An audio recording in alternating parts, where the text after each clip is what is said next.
¿Alguna vez has pensado que pedir ayuda a la policía podría ser lo más aterrador que podrías hacer? Estas son 5 historias de terror que involucran a policías. Dale like ahora mismo y suscríbete para más relatos escalofriantes.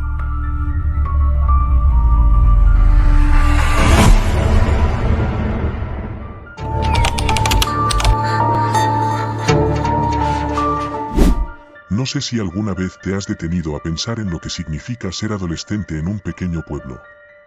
No hay mucho que hacer. Las mismas caras, las mismas historias recicladas una y otra vez, y siempre la misma ruta de escape, el coche.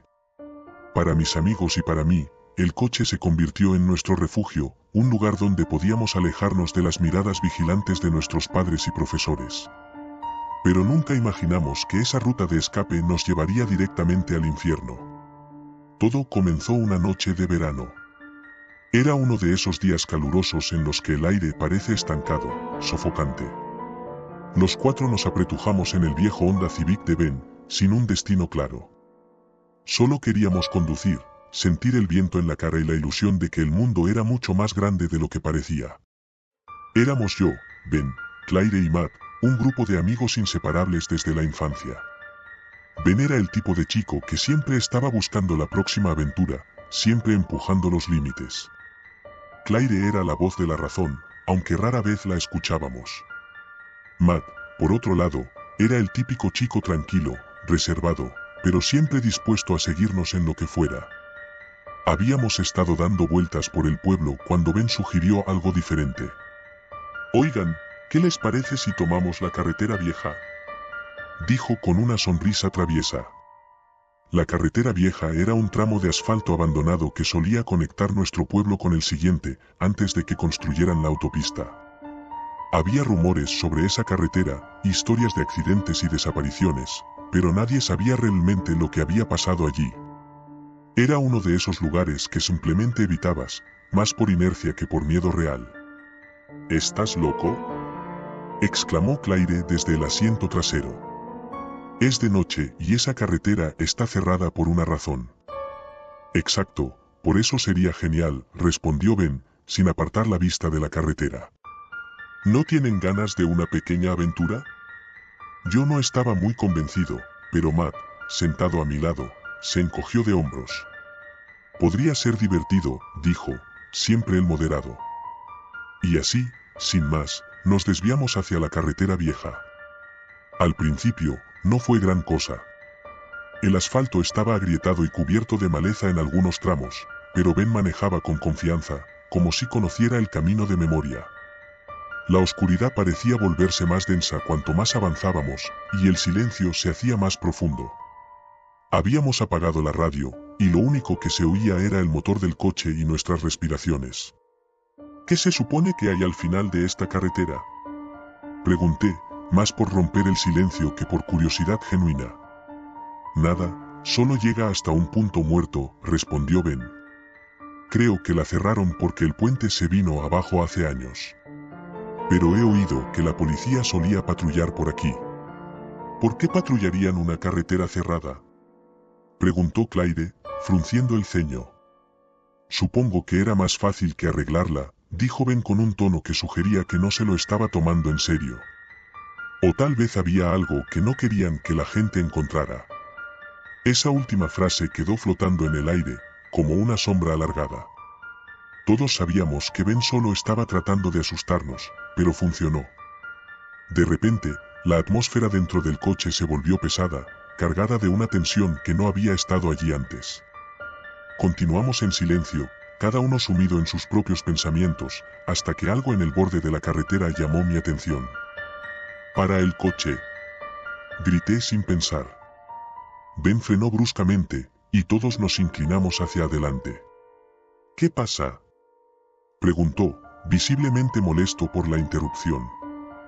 «Vi algo, alguien», dije, tratando de enfocar la vista en la oscuridad. Claire y Matt se giraron hacia donde yo señalaba, pero no había nada. Solo la carretera desierta y los árboles que la flanqueaban. «No hay nadie, hombre». «Debes estar viendo cosas», dijo Matt, tratando de calmarme. Pero yo estaba seguro de lo que había visto. Una figura, parada junto a la carretera, mirando fijamente el coche. No pude ver su rostro, pero había algo en su postura que me inquietó profundamente. Sigamos, dijo Claire, con un tono que no admitía discusión. Ben asintió y puso el coche en marcha de nuevo. Pero la sensación de inquietud no me abandonó. Miré por la ventana, buscando cualquier indicio de la figura que había visto, pero no había nada, solo sombras que se movían con el viento. Después de unos minutos, llegamos a lo que parecía ser el final de la carretera. El asfalto se desvanecía en la oscuridad, y delante de nosotros, un puente derrumbado bloqueaba el camino. Ben apagó el motor y el silencio se hizo aún más pesado. Bueno, aquí estamos, dijo, tratando de sonar despreocupado. ¿Contentos? Nadie respondió. El aire estaba cargado de una tensión palpable, como si el mismo lugar estuviera vivo y observándonos. De repente, un destello de luz atravesó la oscuridad, y todos nos giramos hacia la fuente. A lo lejos, vimos dos faros que se acercaban rápidamente. ¿Otro coche?, preguntó Claire, sorprendida. No lo sé, respondió Ben, frunciendo el ceño. ¿Quién más estaría por aquí a estas horas? Los faros se acercaban cada vez más, y pronto pudimos distinguir el sonido de un motor. Pero había algo extraño en ese sonido, algo irregular, como si el coche estuviera luchando por mantenerse en marcha. Tal vez deberíamos irnos, sugirió Matt, su voz teñida de preocupación. Pero era demasiado tarde. El coche, un viejo sedán de policía, se detuvo a unos metros de nosotros, bloqueando nuestro camino de regreso. Las luces parpadearon antes de apagarse, sumiéndonos nuevamente en la oscuridad. Esto no me gusta, murmuró Claire, agarrando el brazo de Matt. Tranquilos, probablemente sea solo un oficial patrullando, dijo Ben, aunque su voz carecía de la seguridad habitual. Las puertas del sedán se abrieron lentamente, y dos figuras emergieron de su interior.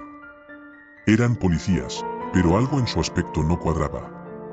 Sus uniformes estaban arrugados y sucios, y sus rostros estaban ocultos bajo el ala de sus gorras.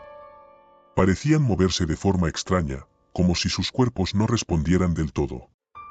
Buenas noches, jóvenes, dijo uno de ellos, su voz profunda y áspera, como si llevara siglos sin hablar. ¿Qué hacen por aquí? Solo estábamos dando una vuelta, respondió Ben, tratando de sonar casual.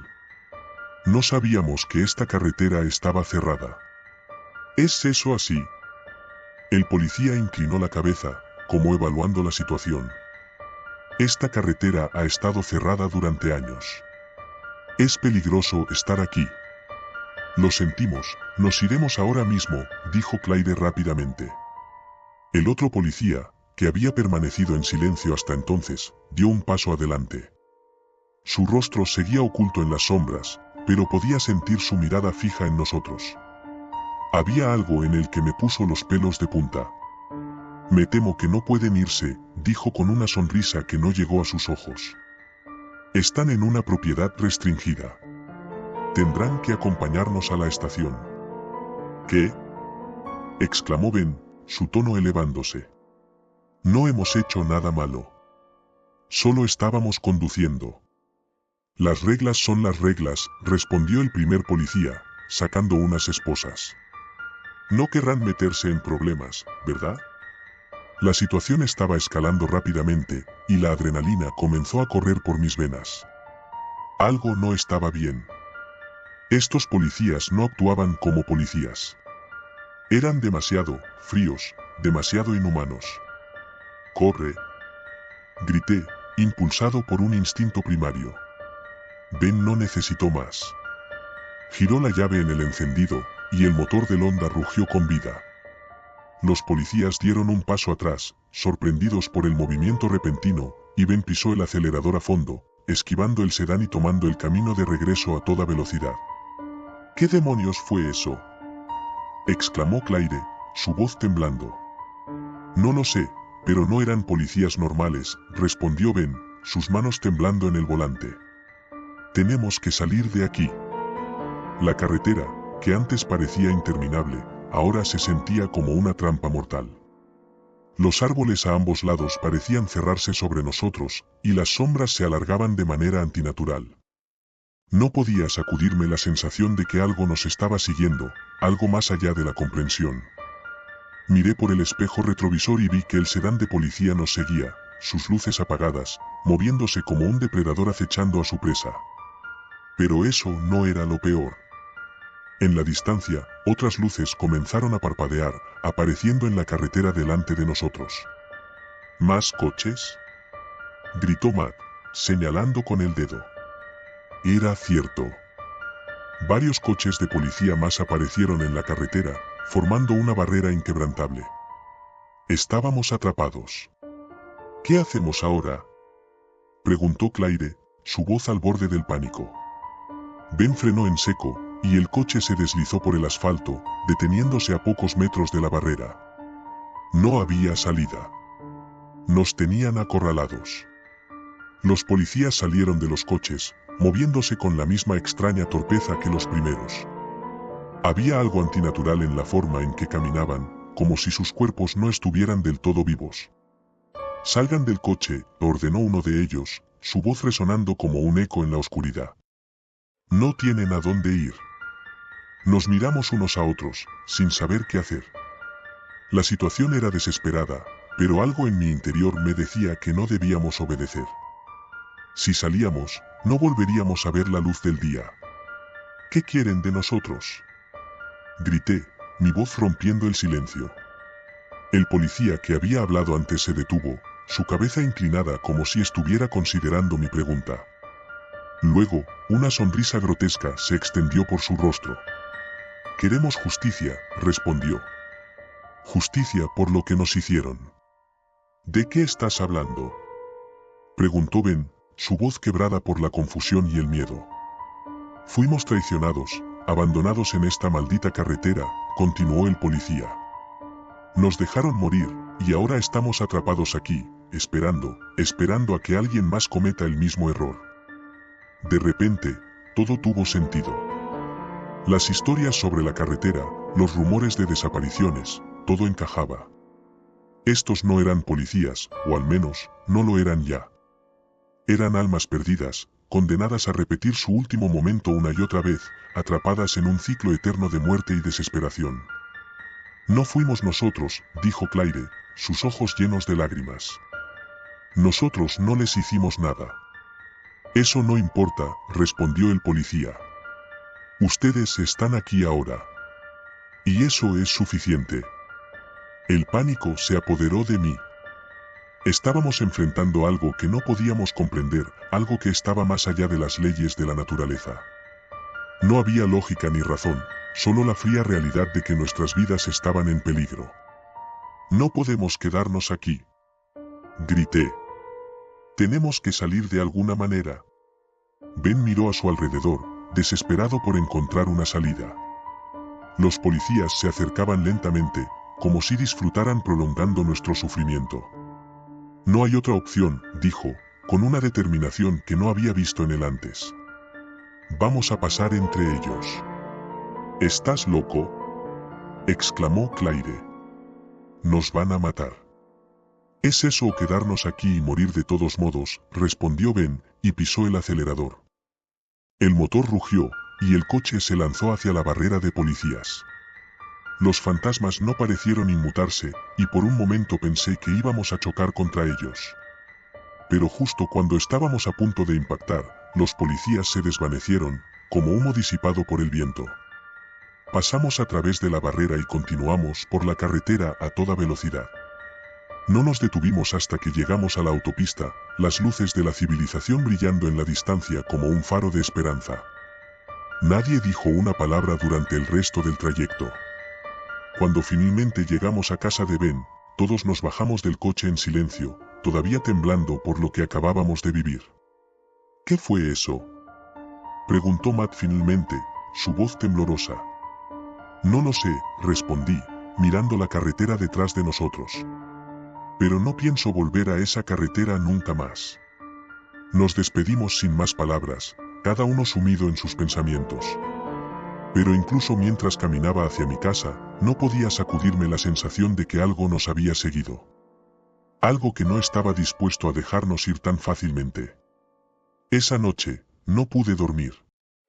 Cada vez que cerraba los ojos, veía los rostros de esos policías, sus miradas vacías y sus movimientos inhumanos.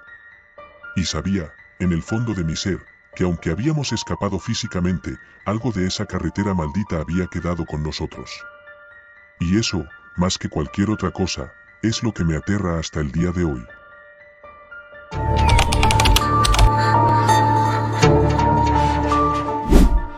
Me llamo Laura, y hasta hace poco, pensaba que mi vida era relativamente normal. Vivo en un pequeño pueblo donde todos se conocen, donde los rumores vuelan más rápido que cualquier coche patrulla.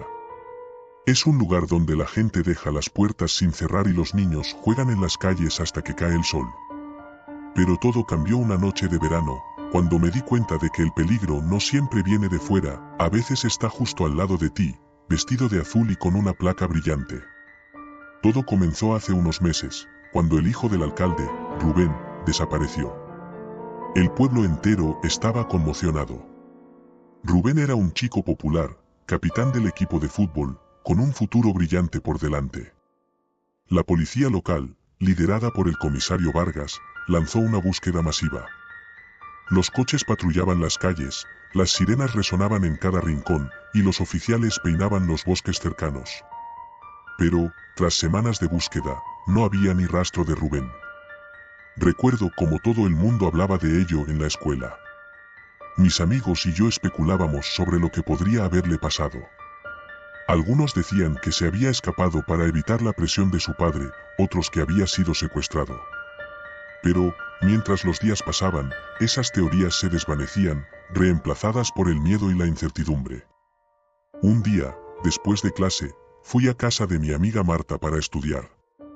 Marta vivía en las afueras del pueblo, cerca del bosque.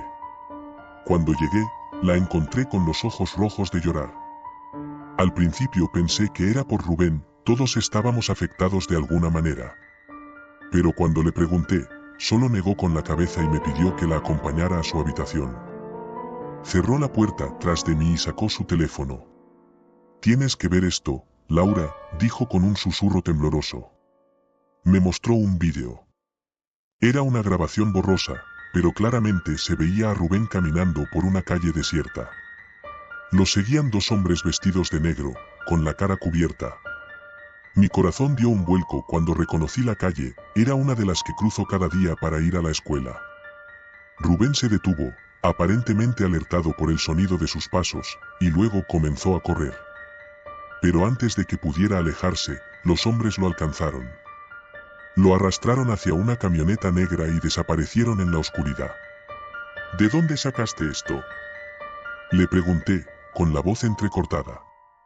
«Lo encontré en la Deep Web», admitió Marta. «Sé que no debería haber estado ahí, pero desde que desapareció Rubén, he estado buscando cualquier pista, cualquier cosa que nos pudiera decir qué le pasó». Mi mente se llenó de preguntas, pero lo más perturbador fue que el vídeo no parecía algo filmado por un espectador casual. Era casi como si hubiera sido grabado deliberadamente, como si quien quiera que lo hubiera subido a la Deep Web quisiera que alguien lo encontrara. «Tenemos que llevar esto a la policía», le dije. Marta negó rápidamente. «No podemos, Laura. Si ellos están involucrados, ¿cómo podemos saber que no están encubriendo algo?». No quería creerlo, pero había una parte de mí que no podía ignorar lo que Marta decía. Conocía al comisario Vargas desde que era niña. Siempre había sido amable conmigo y con mi familia. Pero, ¿y si todo era una fachada? ¿Y si detrás de esa sonrisa había algo más oscuro? Pasaron días antes de que me atreviera a hacer algo con el vídeo. Marta y yo decidimos no decírselo a nadie más, al menos no hasta que tuviéramos más pruebas. Empezamos a investigar por nuestra cuenta, visitando lugares donde Rubén había sido visto por última vez, preguntando a sus amigos y familiares, buscando cualquier cosa que pudiera conectarlo con su desaparición. Pero cuanto más investigábamos, más nos dábamos cuenta de que estábamos entrando en un terreno peligroso. Una noche, mientras revisaba algunas notas en mi habitación, mi teléfono sonó. Era un número desconocido. Contesté, pensando que podría ser alguien con información sobre Rubén. Pero lo que escuché me heló la sangre. «Deja de hacer preguntas, Laura», dijo una voz distorsionada al otro lado. «O podrías ser la próxima en desaparecer». El miedo me paralizó. Apenas podía respirar. Colgué el teléfono y me quedé sentada en la oscuridad, temblando. No le dije a Marta lo que había pasado, ni a nadie más. Pero sabía que no podía seguir ignorando lo que estaba ocurriendo. Al día siguiente, Marta y yo decidimos seguir una nueva pista. Habíamos oído rumores sobre un almacén abandonado en las afueras del pueblo, un lugar que la gente evitaba por alguna razón. Decidimos ir allí esa noche, convencidas de que podríamos encontrar algo que nos ayudara a descubrir la verdad. Nos encontramos en la entrada del bosque al anochecer, armadas con linternas y nuestros teléfonos. El camino al almacén estaba cubierto de maleza, y a medida que avanzábamos, el silencio del bosque se volvía cada vez más inquietante. Finalmente, llegamos a una cerca oxidada que rodeaba el almacén. Había un agujero en la cerca, lo suficientemente grande como para que pasáramos.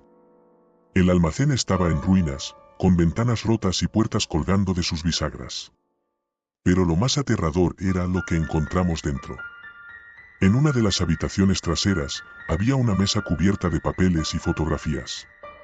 Algunas de las fotos eran de Rubén, pero otras eran de personas que no conocíamos. Todas las imágenes tenían algo en común, mostraban a las personas siendo vigiladas, como si alguien las hubiera estado siguiendo en secreto. Entre los papeles, encontramos documentos que parecían pertenecer a la policía local. Había informes de investigaciones, listas de nombres y direcciones, y lo que parecía ser un registro de llamadas. Uno de los nombres en la lista me hizo detenerme en seco. Era el nombre de mi madre. «Laura, tenemos que irnos», dijo Marta, con la voz temblorosa.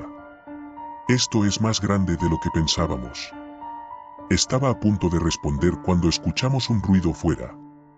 Alguien estaba caminando hacia el almacén. Apagamos nuestras linternas y nos escondimos detrás de unos cajones. A través de una rendija, vi una luz de linterna moverse por el almacén. La luz se detuvo justo donde habíamos estado hace unos momentos. Contuve la respiración, rezando para que no nos descubrieran. La linterna se apagó, y por un momento, todo estuvo en silencio. Luego, escuchamos el sonido de unos pasos alejándose. Esperamos unos minutos antes de atrevernos a salir de nuestro escondite.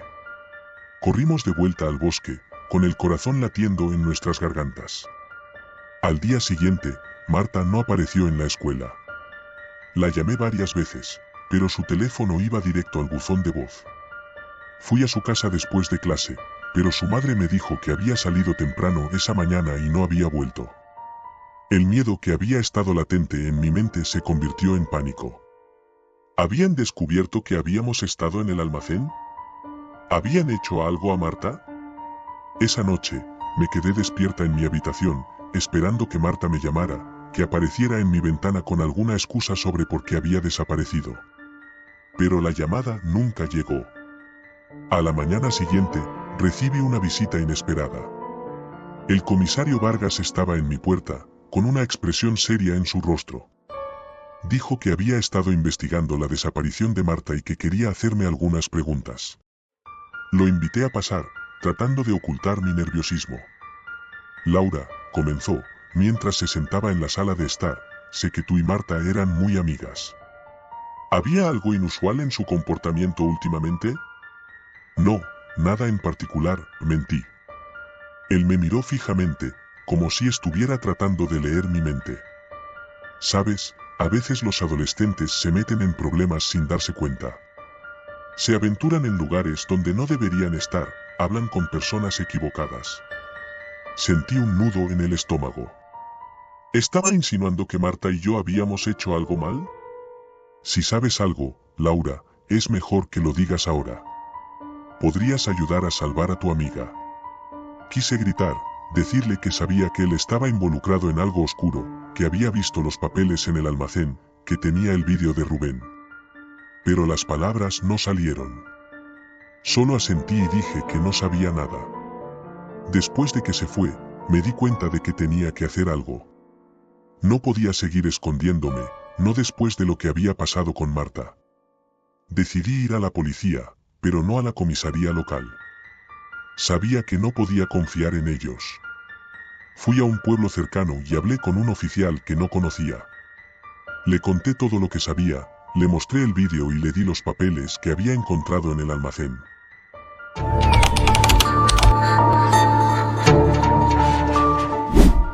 Había algo en la forma en que el oficial Ramírez me miraba, algo que me puso nervioso desde el primer día. Sus ojos no mostraban emoción, ni simpatía, ni nada que pudiera calificar como humano.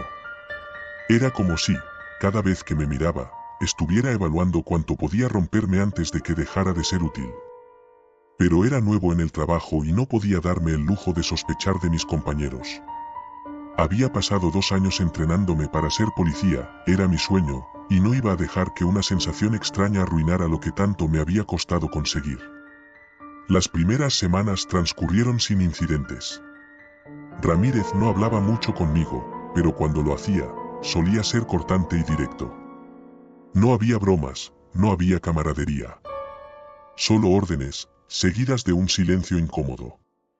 Empecé a notar que otros oficiales se comportaban de manera similar cuando él estaba cerca.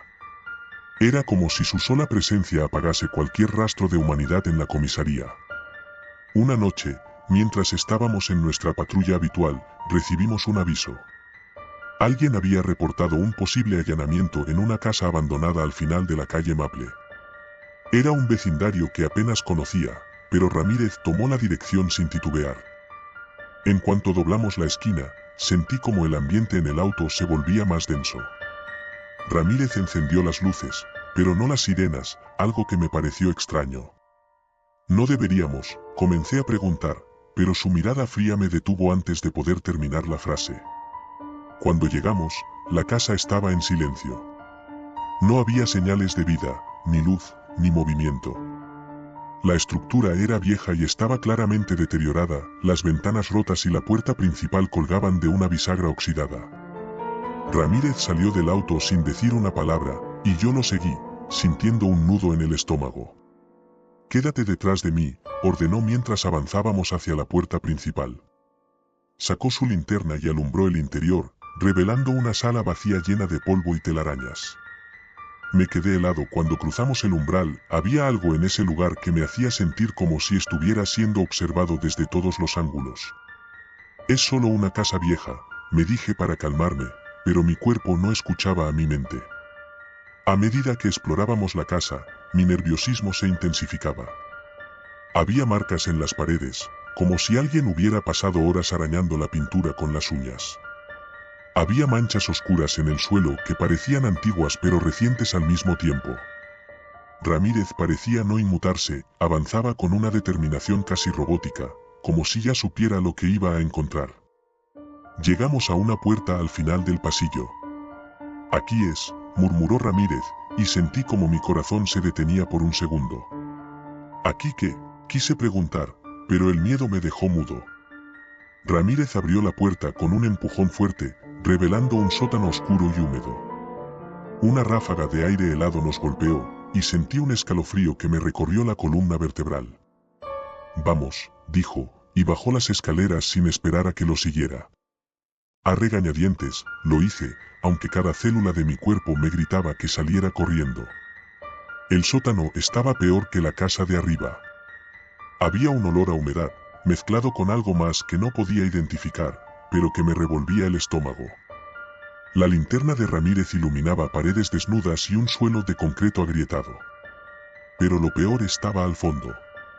Había algo cubierto con una lona vieja. Ramírez se acercó sin dudar, y cuando quitó la lona, descubrí un conjunto de sillas dispuestas en círculo. Estaban gastadas y manchadas, y en el centro había una mesa pequeña con un viejo grabador encima. Ramírez no dijo nada, pero su expresión cambió.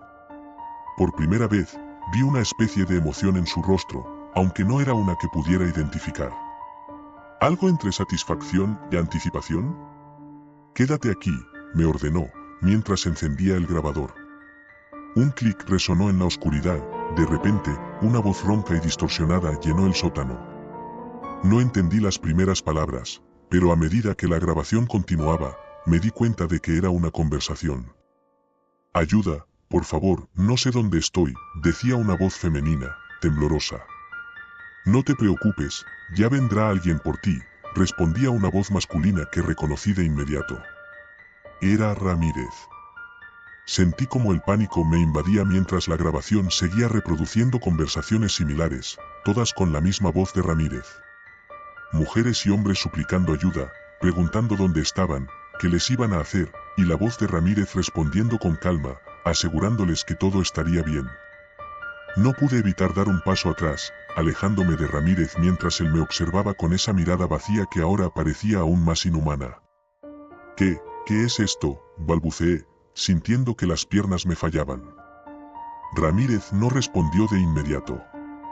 En cambio, apagó el grabador y se giró hacia mí, avanzando lentamente como un depredador acechando a su presa.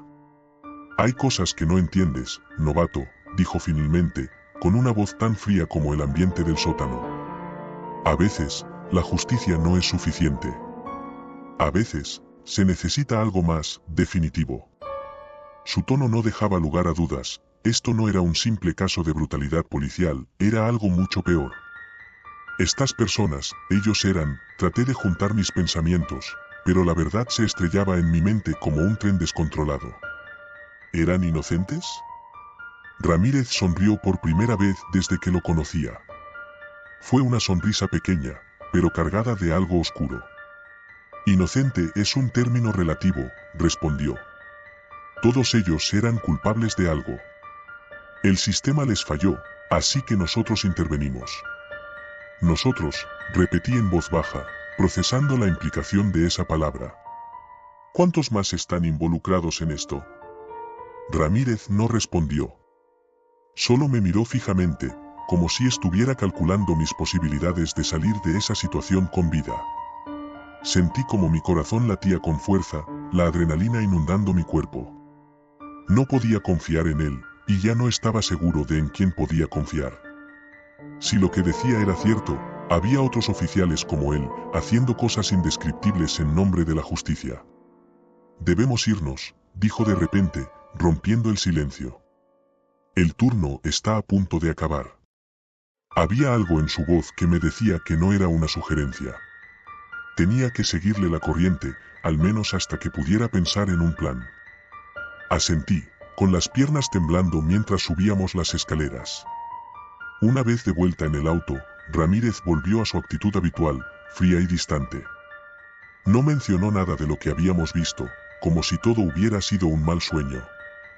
Pero yo no podía sacarme de la cabeza lo que había escuchado en el sótano.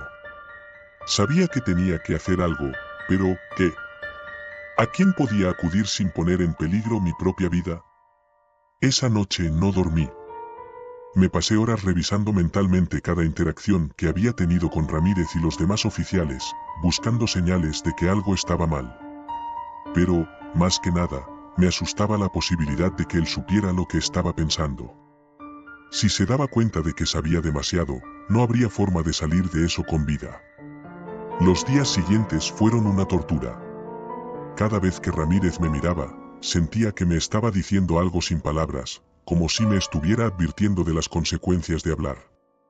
Intenté actuar con normalidad, pero sabía que no podría mantener la fachada por mucho tiempo. Una noche, después de una patrulla especialmente silenciosa, llegué a casa y me encontré con una nota debajo de la puerta. La letra era desconocida, pero el mensaje era claro: nosotros sabemos. No decía más, pero no necesitaba decir más. La amenaza estaba implícita. Mi paranoia aumentó. No podía concentrarme en el trabajo, y cada vez que veía a Ramírez o a cualquier otro oficial, sentía que todos estaban conspirando en mi contra. Comencé a notar cosas que antes pasaban desapercibidas, conversaciones en susurros, miradas furtivas, la sensación constante de estar siendo observado. El miedo me estaba comiendo vivo. Una noche, después de otro día sin incidentes, decidí que no podía seguir así. Necesitaba ayuda. Fui al único lugar donde pensaba que podría encontrar una respuesta, la comisaría, pero no la nuestra. Había una estación en el otro extremo de la ciudad, lejos del alcance de Ramírez. y sus aliados. Tenía que ser cuidadoso, si alguien me seguía, sería el fin. Esperé hasta las 3 de la madrugada, cuando el tráfico era casi inexistente y las calles estaban vacías. Conduje con las luces apagadas la mayor parte del camino, evitando las cámaras y cualquier cosa que pudiera delatar mi paradero. Al llegar a la estación, me estacioné lejos, ocultando mi auto en un callejón oscuro. Caminé hasta la entrada principal, con el corazón latiendo tan fuerte que me dolía el pecho. El oficial de guardia me miró con curiosidad cuando le expliqué quién era y por qué estaba allí. «Espera aquí», me dijo antes de desaparecer por una puerta lateral. Estaba solo en la pequeña sala de espera, rodeado de carteles de «Se busca» y boletines policiales. Me sentía como un traidor, pero sabía que no.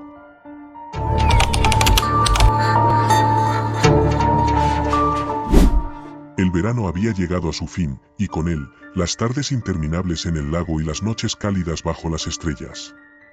Era mi último año en la escuela secundaria, y yo, como muchos otros, estaba ansioso por comenzar una nueva etapa en mi vida. Sin embargo, antes de que eso sucediera, aún tenía que enfrentarme a mi última noche de verano en mi pequeño pueblo. Mis amigos y yo habíamos planeado una fiesta para despedirnos del verano, algo sencillo en casa de Dani, con música, comida y quizás unas cuantas cervezas que su hermano mayor le había conseguido. Pero, justo cuando el reloj marcaba las 10:30 de la noche, recibí un mensaje de texto de mi mejor amigo, Javi.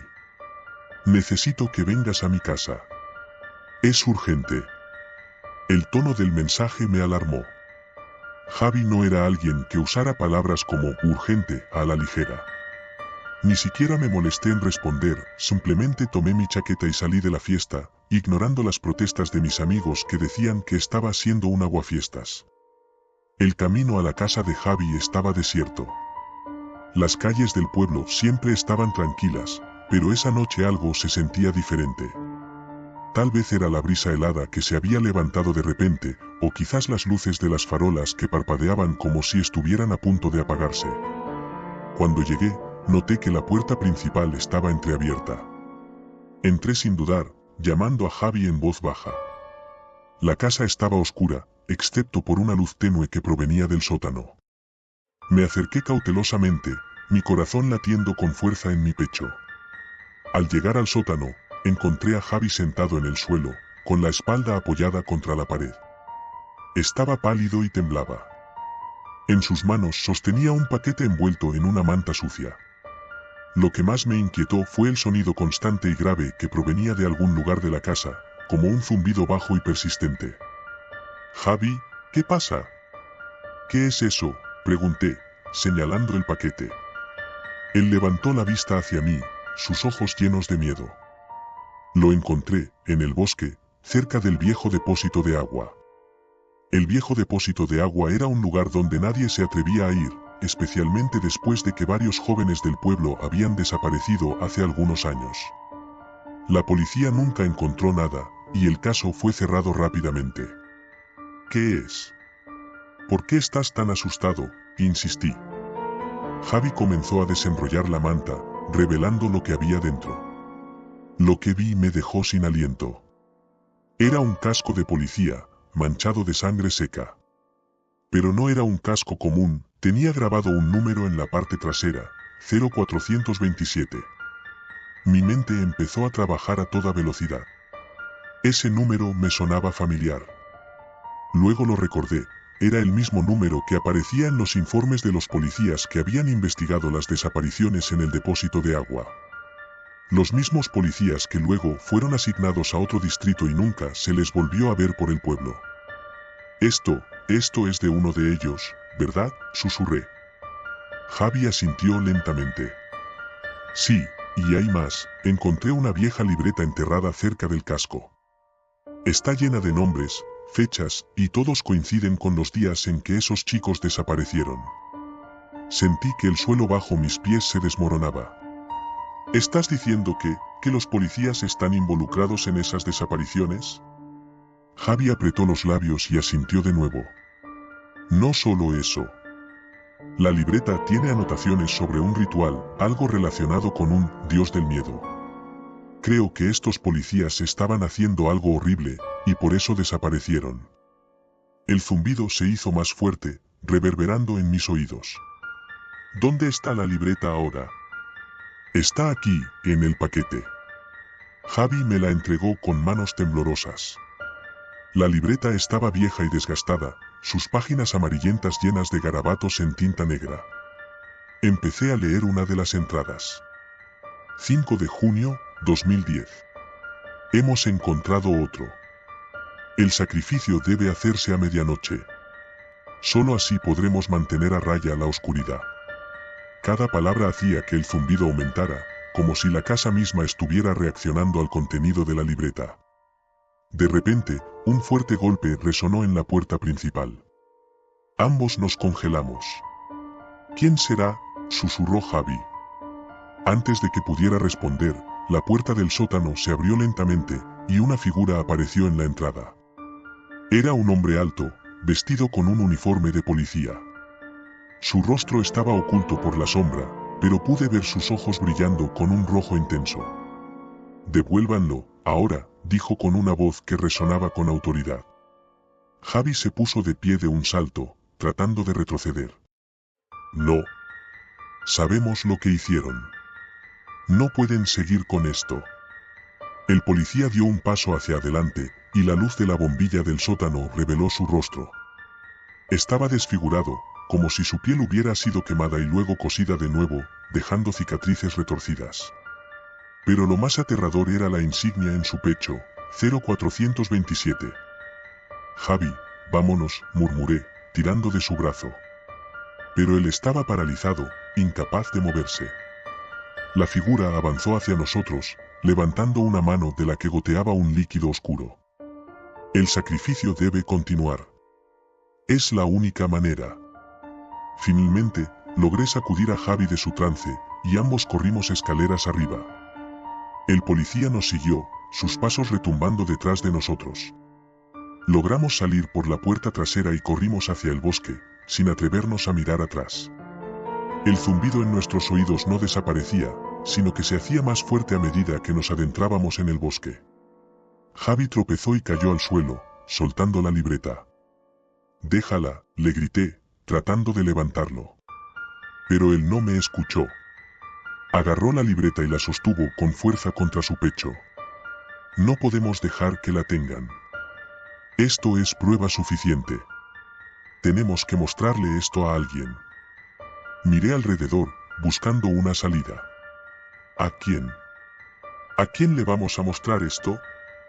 No podemos confiar en nadie. De repente, el zumbido cesó, dejando un silencio sepulcral en el aire. Javi y yo nos miramos, ambos sintiendo la misma sensación de terror.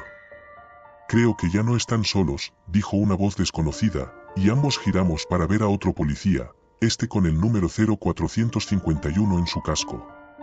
El nuevo policía levantó una pistola y apuntó directamente a nosotros.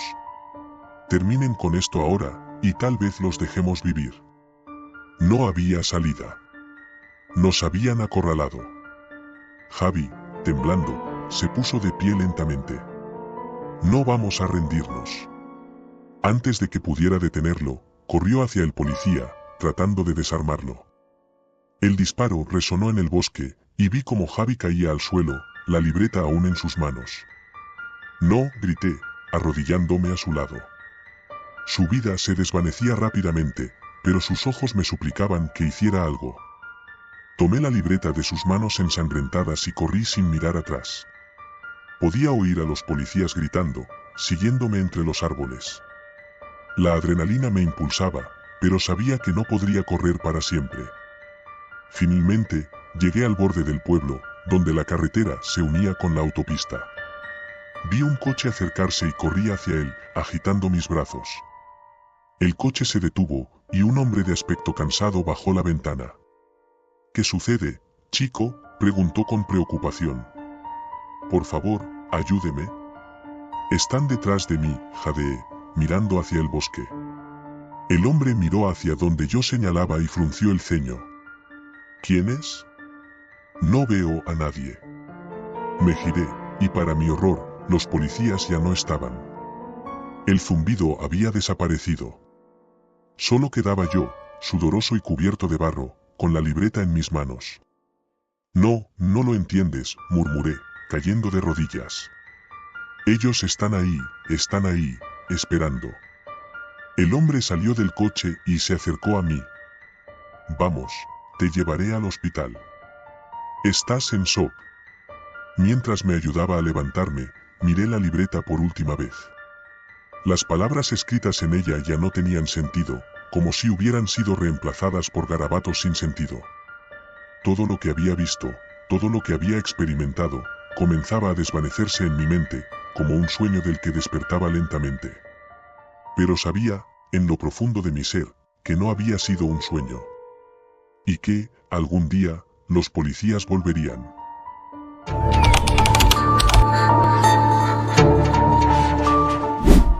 La ciudad duerme bajo un manto de niebla densa, y solo el zumbido intermitente de las luces de la calle rompen el silencio.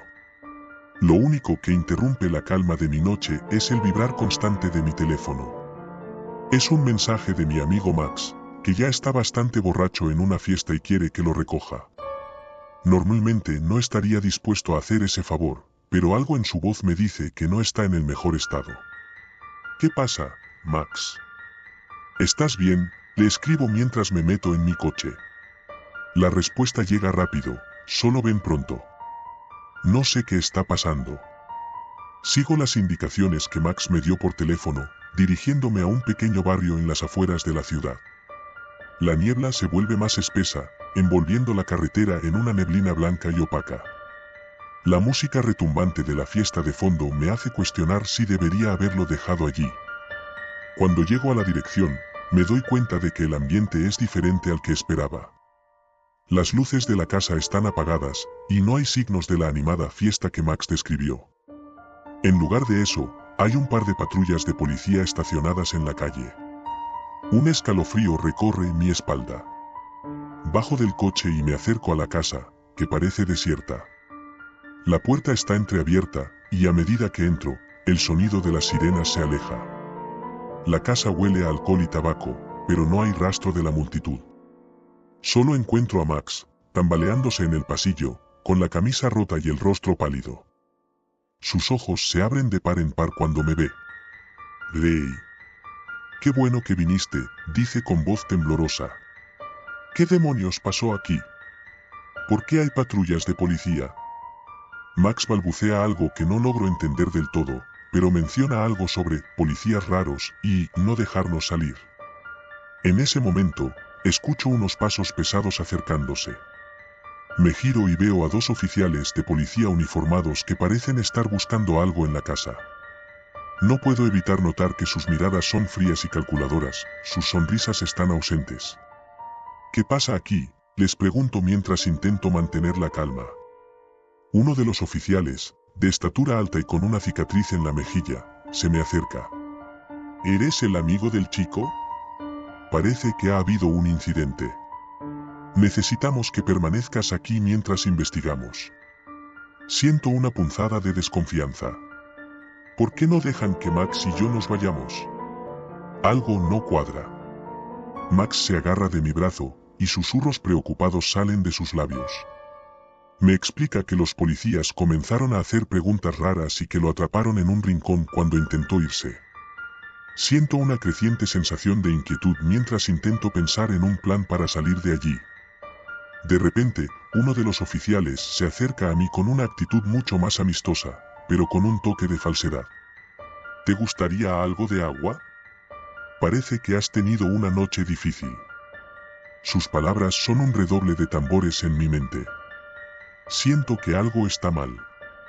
Acepto el agua, pero el líquido sabe amargo, y un nudo en el estómago me hace cuestionar si realmente debo beberlo. Mientras tanto, Max está temblando a mi lado.